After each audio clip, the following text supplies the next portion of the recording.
நேயர் வீட்டுக்கு பையன் பேசுகிறேன். வண்ணக்கிளியே உன்னை தேடுதே, 6 மாசம் ஒரு வருஷம் பூக்கள் எல்லாம் வாடி போகுதே. வண்ணக்கிளி உன்னை தேடுதே. கனவோடு சில நாள், நினைவோடு சில நாள், கனவில்லை இருவில்லை வாழ்ந்தோம் பல நாள். கனவோடு சில நாள், நினைவோடு சில நாள், கனவில்லை பிரிவில்லை வாழ்ந்தோம் பல நாள். கட்டம் போட்ட ரவுகக்காரி, புளியங்கும் சீலக்காரி, களையெடுக்க போகையில் நான் கண்ணி வந்தேன் காவலேண்டி வாழ்க்கையிலே உன்னை தேடி. பிள்ளைங்கெல்லாம் எப்படி வேணாலும் வாழலாம் அப்படின்னு நினைக்கிறாங்க. அது தப்புங்க. அதாவது வாழ்க்கைங்கிறது ரஸ்து ருஸ்து வாழணும், அதுதான் வாழ்க்கை. இப்போ பிள்ளைங்கள்லாம் கல்யாணம் அவசரமாக கல்யாணம் பண்ணிக்கிறாங்க, அவசரமாக டைவர்ஸு வாங்கிக்கிறாங்க. அதெல்லாம் தப்புங்க. அப்படியெல்லாம் இருக்கவே கூடாது. நம்ம வயசுக்கு தகுந்த மீறின ஒரு பழக்க வழக்கம் இருக்கக்கூடாது. நம்ம தாய் தோப்பேன் நம்மளை பெற்று வளர்த்துனவங்க, நம்மளை நல்ல முறையாக நம்ம பிள்ளைங்க இருக்குட்டுன்னு நினைக்கிறவங்க, அந்த பிள்ளைங்களுக்கு நல்ல முறையாக வாழ்க்கை அமைச்சு வைக்கலான்னு நினைப்பாங்கள்ல. அதனால் தாய் தோப்பம் பேச்சு கேட்கணுங்க. பெருசாக இருந்தாலும் சிறுசாக இருந்தாலும் நம்ம தாய் தோப்பம் பேச்சு கேட்டு வீட்டில் நடக்கணும். அப்படி இருந்தால் தாங்க வாழ்க்கையை.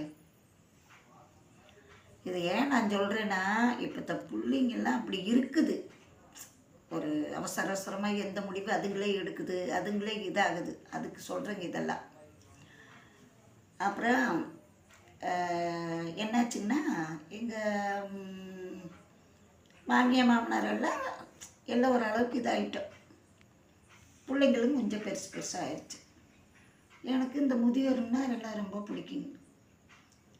அப்புறம் நான் என்ன பண்ணேன், அங்கே முதியோர் இல்லத்தில் ஒரு 10 பேர் பெரியவங்களே ஒரு 10 பேர்த்த வச்சு எதோ எங்களால் முடிஞ்சது, ஏதோ சாப்பாடு, அவங்களுக்கு படுக்கிறதுக்கு இடம், சாப்பாடு, இதெல்லாம் ஒரு ஆள் வச்சு. அவளுக்கு 2 குழந்தைங்க, 3 குழந்தைங்க அவளுக்கு. அந்த குழந்தையும் அவளும் அந்த இல்லத்துலேயே இருந்தாங்க. அந்த கிழவிங்களெல்லாம் பராமரிச்சுட்டு இருக்கிறாங்க. இப்படியே நாங்களும் இருக்கிறோம். ஆனால் எங்கள் வீட்டுக்காரரு, ஏன்டி இப்படி காசுகள் ஆளுமாட்டம் பண்ணுறியா, அப்படி பண்ணுறியா, எப்படி பண்ணுறியான்னு எதுவுமே கேட்க மாட்டாங்க. எல்லாம் என்னோட இஷ்டம்தான். நான் காசு வந்தாலுமே என்ன எவ்வாறுன்னு அதுக்கு வைக்கல இதுக்கு வைக்கலன்னு ஒரு இதுவுமே நான் ஒரு சூதானமாக எடுத்து வச்சதுமே இல்லைங்க. ஆனால் ஊதறி செலவெல்லாம் ஒன்றும் பண்ண மாட்டேன்.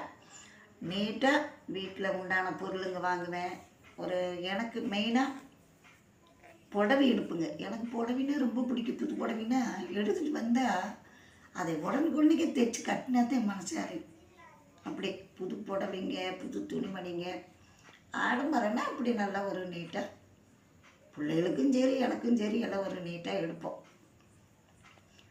இப்படியே வாழ்க்கையே எல்லாம் நல்லா ஒரு சில காலம் இப்படியே எல்லாம் ஓடுனுச்சு. இப்படி இருக்கிற போது எங்கள் பெரிய பொண்ணு பெரிய மனசு ஆயிடுச்சு. அப்போது அதுக்குமே நல்லா செலவெல்லாம் செஞ்சு சிறப்பாக நல்லா ஒரு சீரெல்லாம் பண்ணணும் பிடிச்சா. அப்புறம் அவளுமே